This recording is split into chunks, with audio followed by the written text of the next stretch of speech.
State of war over. Ethiopia and Eritrea sign a historic peace deal and formally restore relations. Malawians on edge after a deadly attack on a man with albinism. And we take you to California, inside the magical Museum of Making Music. Africa 54 starts right now.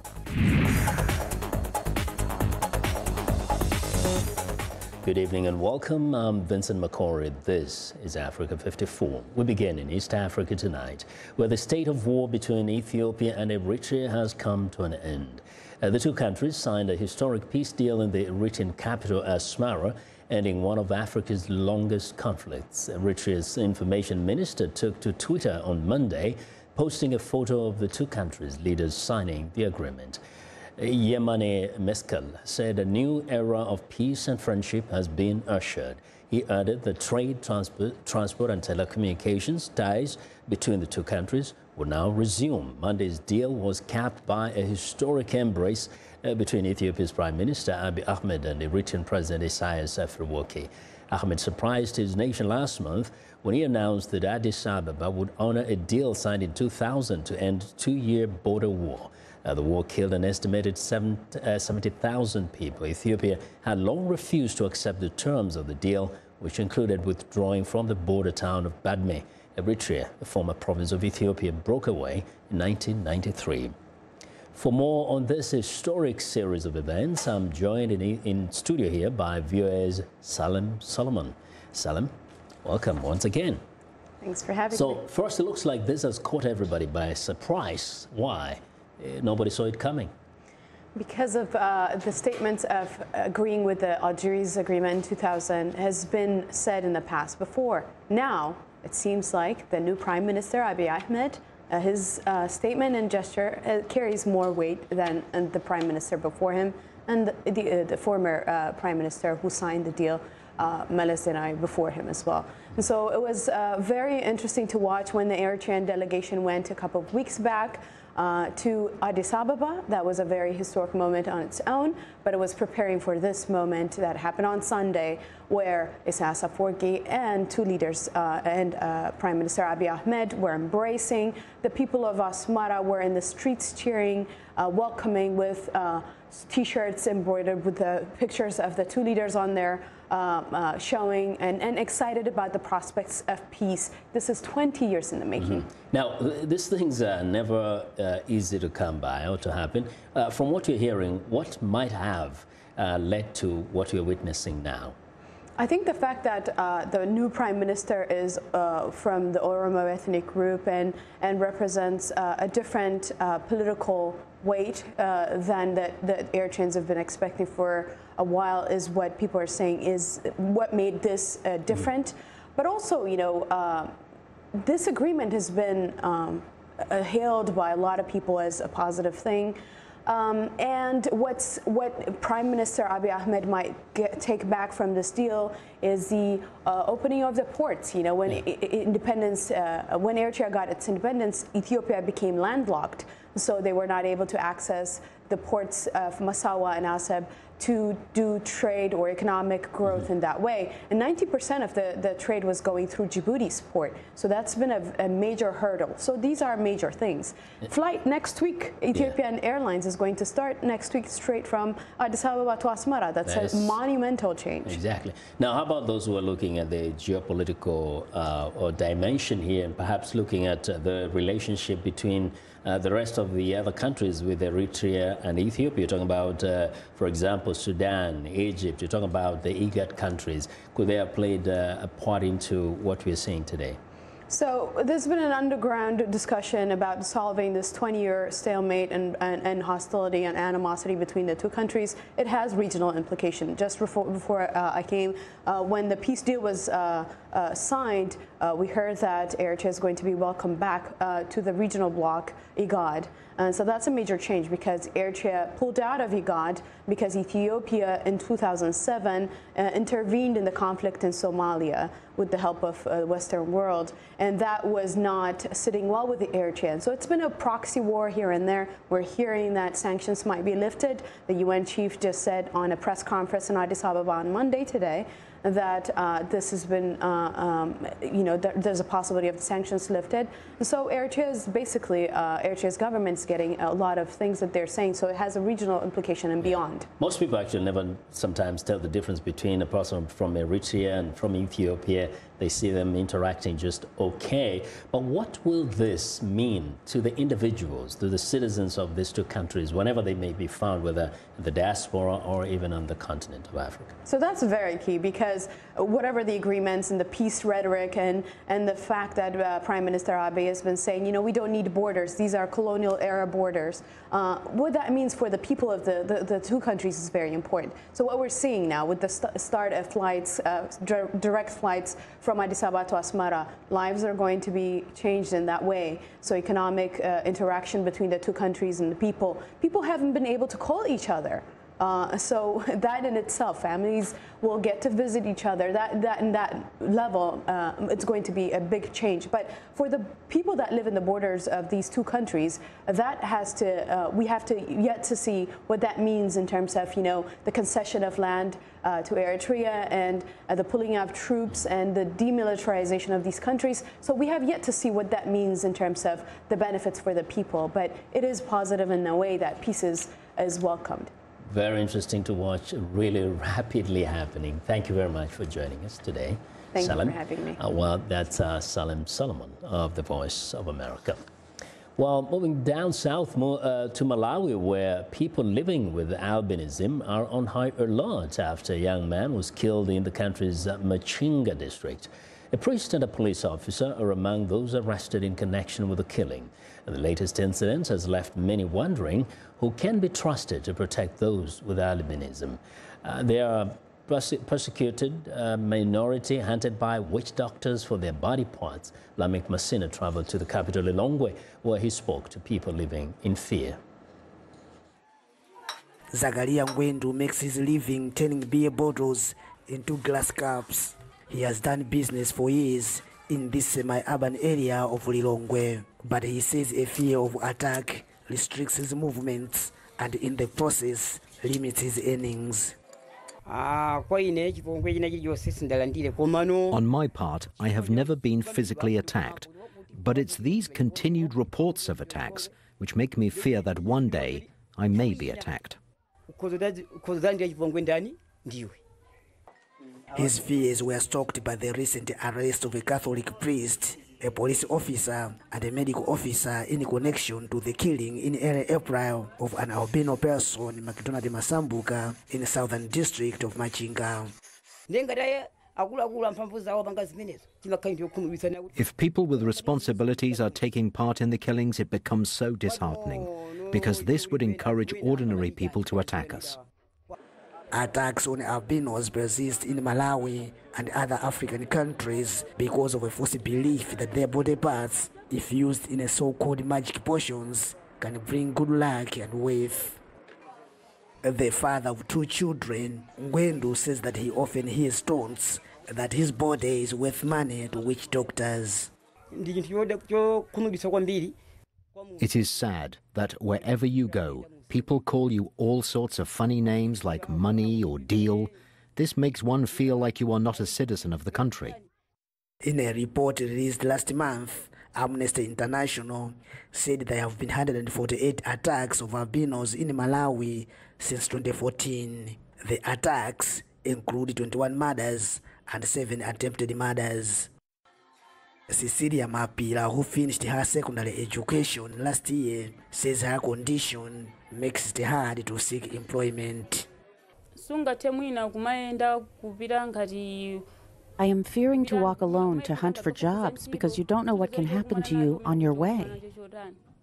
The United Nations Resident Coordinator says it will take help from all sectors of society to keep albinos safe in Malawi. It's about community-based protection mechanisms. So it's not only to be aware, but how do we make sure that our communities protect those persons living with albinism? And third is about strengthening the justice response. President Peter Mutharika has called for discussions on implementing the death penalty to deter attacks on albinos. Meantime, people like Cecilia Mapila hope the day will come when they can walk the streets in safety. Lamek Masina for VOA News, Lilongwe. Well, a peace deal signed in the Horn of Africa, but in neighboring South Sudan, rebels have rejected a peace plan to reinstate opposition leader Riek Machar as vice president. They say the plan fails to dilute the president's power base. Machar was President Salva Kiir's deputy until 2013, but a political disagreement between the two spiraled into a civil war that has ravaged the country. The deal naming Machar first vice president was reached in Entebbe at the weekend. Both Kiir and Machar attended those talks, which were mediated by Uganda's President Yoweri Museveni. But an official of Machar's SPLM-IO rebel group says the agreement is not acceptable and that the rebel faction wants to appoint 2 of the 4 vice presidents envisaged under the Entebbe deal. They also want Kiir's grip on power to be loosened further. The agreement on Machar's position would have marked a potential breakthrough in new efforts to end the war, which has primarily been fought along ethnic lines. Well, for some more on the South Sudan peace talks, VOA John Tanzer joins us live via Skype from Melbourne in Australia. Welcome. Good morning over there. Good morning, Vincent. Yes. Now, John, this South Sudan talks and deals are almost confusing, if I may say so. Can you give us some clarity here? What's going on? What's happening? What happened in Uganda over the weekend was a proposal. President Bashir and President Yoweri Museveni came out with a proposal on governance issues in South Sudan. You remember the leaders of the warring parties have not been seeing each other eye to eye on who should govern the country. For instance, President Kiir and Riek Machar are not seeing each other eye to eye because of the issue of presidency.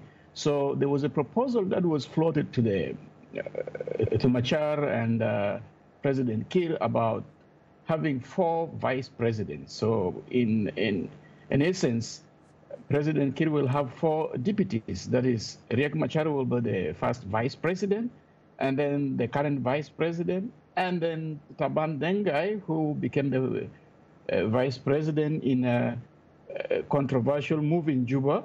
So all of them will be there. And then they're asking the opposition group to nominate 1 woman to be the 4th vice president. So this was the proposal, and nothing was agreed. It was just a proposal. Who is opposed and why? Why are those who are opposed to that arrangement? I saw a statement from the SPLM-IO, that is the Machar's group. They put up a statement saying that they are not negotiating for positions, but rather for radical reforms. They're saying Juba is trying to accommodate them by giving them positions. And the South Sudan Opposition Alliance also issued a statement saying that the negotiations in Kampala zeroed on positions rather than issues that made people to fled from Juba, people to oppose the government of President Kiir. So, in essence, the deal signed in Khartoum, I mean, does it have the necessary substance that would lead to a peace, if you look at it closely? We must give credit where it's due. Sudan's President Omar Hassan al-Bashir did some magic to put the leaders together in one room, and they signed a ceasefire, permanent ceasefire 2 weeks ago.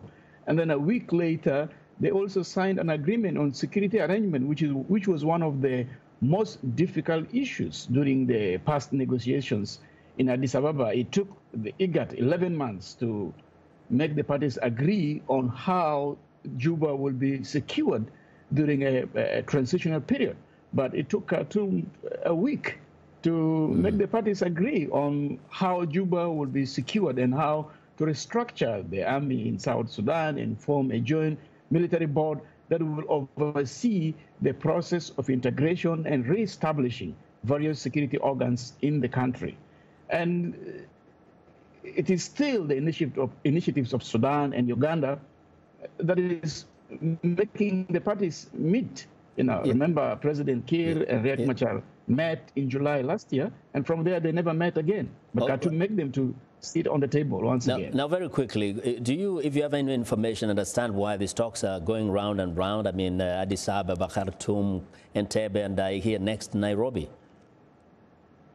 That's the IGAD communique of the IGAD Council of Ministers. They issued a communique at the end of their meeting towards the beginning of July, mandating President Bashir to continue with the face-to-face talks. Remember, the first time Machar met with President Kiir was in Ethiopia when Machar came from South Africa. And so after that meeting, the IGAD Council of IGAD heads of states mandated President Bashir to continue with that face-to-face meeting. And then after that, President Uhuru Kenyatta, who is the chair of the IGAD countries, will now finalize the meeting, and hopefully by the end of July, a peace deal will be signed, and the people of South Sudan will afford a smile once. Let's hope so, John. Thank you very much. We do appreciate you staying up very late down there in Australia. Appreciate very much. It's my pleasure. Thank you. It's my pleasure. That's VOA's John Tanzer speaking to us from Melbourne in Australia. Now, Germany says it plans to use public money to support companies that invest in Africa. It's part of a new Marshall Plan, which it hopes will tackle the roots of the refugee crisis that has consumed European politics since 2015. The aim is to reintroduce a scheme from the 1980s, which made it easier for companies to write off losses of investments in Africa. Now, the Marshall Plan for Africa, named after the U.S. aid package that kick-started Western Europe's recovery after World War II, is the centerpiece of Chancellor Angela Merkel's scheme to reduce refugee flows by better sharing the cost of humanitarian issues between Europe, the Middle East, and Africa. Few details are available, but Merkel says it's essential if Europe is to win Africa's support for stemming migration. Meanwhile, EU officials say Spain has become the new main entry point for asylum seekers fleeing Africa, potentially exacerbating political tensions across the region over migration. Around 19,000 asylum seekers arrived in Spain in the first 5 months of this year, almost as many as arrived there in all of 2017. The surge has intensified in recent weeks as Italy's new government shut its ports to most asylum seekers. Well, in South Africa, former President Jacob Zuma's son is in hot water. He faces charges of corruption and conspiracy to commit corruption. He was released on bail after appearing in court in Legrons. He is the most high-profile figure to be prosecuted so far in the graft allegations swirling around his father. The Johannesburg Specialized Commercial Crime Court has ordered the young Zuma to pay more than $7,000 in bail. His case has been postponed until January next year. Now, Zuma's lawyers say they will contest the charges. His court appearance marks a dramatic turnaround from his father's 9 years in power, when corruption allegations involving top officials were rarely investigated. The charges against the young Zuma relate to allegations that he took former Deputy Finance Minister Mcebisi Jonas to an October 2015 meeting with the Gupta family, who tried to bribe Jonas in his presence. The Guptas offered Jonas the position of Finance Minister in return for a bank transfer of $44.8 million and in the same amount in cash, in return for helping the Guptas with their business ventures. Well, we want to know what you think about Africa 54 and the stories we covered. Join the conversation on Facebook. The address is Africa 54. We are also streaming our show live on Facebook, so check us out and share our show with your friends. Find me on Twitter at VOA Vince McCory. Still ahead on Africa 54. Need a health check-up, but don't have time to go to the doctor? Why you need an intelligent toilet? But first, a look at Monday's headlines.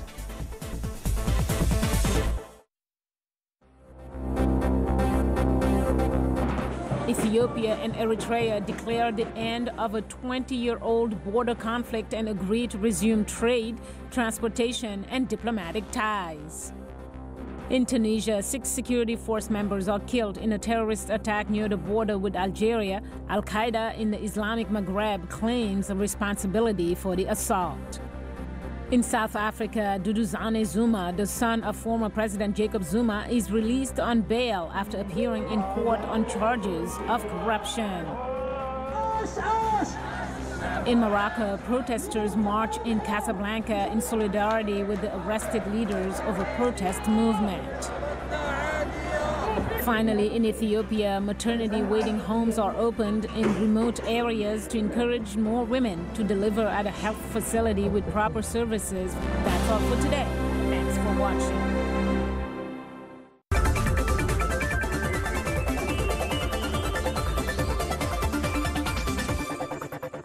Well, U.S. policymakers are raising national security concerns about Chinese money flooding into U.S. startups in fields such as artificial intelligence and robotics. But in Silicon Valley, there is a sense that ties with China are mutually beneficial. Michelle Quinn reports. In the U.S. Capitol, there's a clear sense that China threatens American security. I assure you that the threat China poses is real, and that the dangers we worry about are already taking effect. Our inaction can only have negative consequences, and we need to aim to prevent any future negative consequences to our country. Lawmakers worry about Chinese advances in defense-related technologies, such as artificial intelligence and robotics.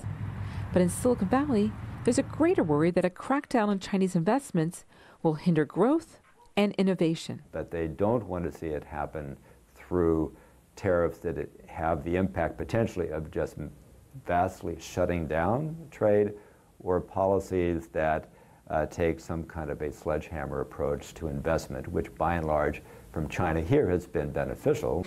Here, at what is billed as the first U.S.-China summit on AI technologies, the focus is on finding common ground.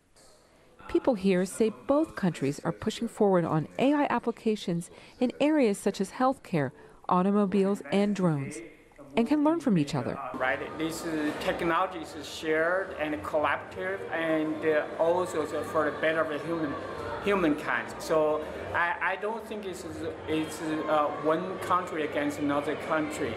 So regardless of geopolitical pressure or differences, from technology perspective, we are looking to solve the society's problems, being healthcare, being fintech, being transportation. Helen Liang is the managing partner at a firm that specializes in helping companies develop Chinese business relationships. One of her investments, Piper, a do-it-yourself computer kit, is trying to break into China's educational market. So you're building the game as you play it. U.S. companies like Piper have always looked at China for its vast number of potential customers. But more AI firms now are looking for help with innovation. We have been used to disruptive business models emerging from the Silicon Valley here. This is changing. We are now, in fintech, for example, or in healthcare, seeing new and disruptive business models emerging from China. Disruption is a favorite term in Silicon Valley, describing how new technologies can lead to dramatic and unpredictable results on an industry. That potential is what excites these entrepreneurs and worries some lawmakers back in Washington. Michelle Quinn, VOA News, San Francisco. Well, nanotechnology researchers at the University of Cambridge are developing an intelligent toilet that might change the nature of medicine. It automatically analyzes a user's urine to capture valuable medical data. VOA correspondent Mariama Diallo reports. At the Royal Society's Summer Science Exhibition in London, researchers explain the technology might help people self-diagnose conditions, alter medication levels, or perhaps even lower their insurance premiums. What we want to see is detecting biomarkers directly in your urine to personalize the healthcare directly to your home. The data can be collected far more frequently than occasional blood and urine samples taken by healthcare workers. The results could be automatically sent to a user's smartphone or to a healthcare professional. Wouldn't it be great if moms can detect if their sons are doing drugs, or if your premium of the insurance company is lowered just because you are giving them access to your everyday health data. The toilet traps molecules between tiny nanoballs of metal inside a small chamber. It's there that they are analyzed using a method called nanogap sensing. It is just the concentration of molecules within, so the interaction of the molecules with tiny objects, so 2D materials, graphene, or gold or silver nanoparticles. So it's when you have high electric fields next to the molecules that then you can enable the lighting up of the molecule.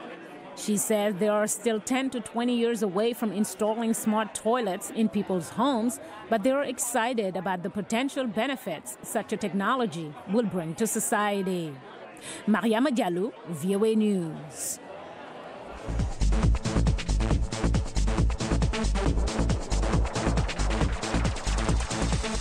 Well, the Museum of Making Music in Carlsbad, California celebrates music making throughout the year. VOA's Michael Sullivan visited the museum during a recent international festival that saw simultaneous events in more than 100 countries.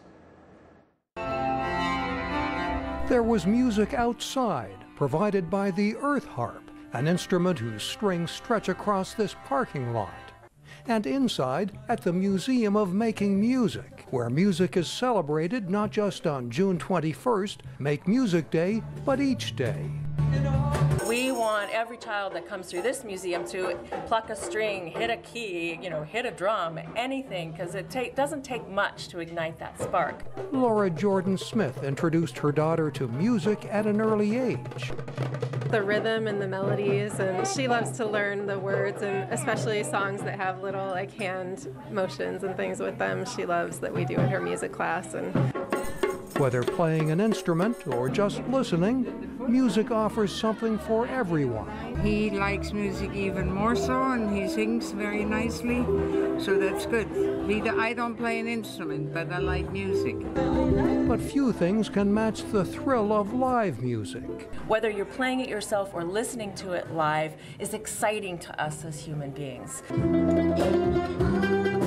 The museum celebrates the instruments and the artists who make music, both amateur and professional. And when it comes to genres, the list is almost as varied as the artists. Maybe some Beethoven, Pachelbel's canon, but then also, do some more modern stuff, some stuff maybe like Philip Glass. It's all about celebrating the joys of music, from creating new compositions to experiencing the power of rhythm and melody, and its ability to move us. Mike O'Sullivan, VOA News, Carlsbad, California. And that's our show. Thanks for watching. Have a good night.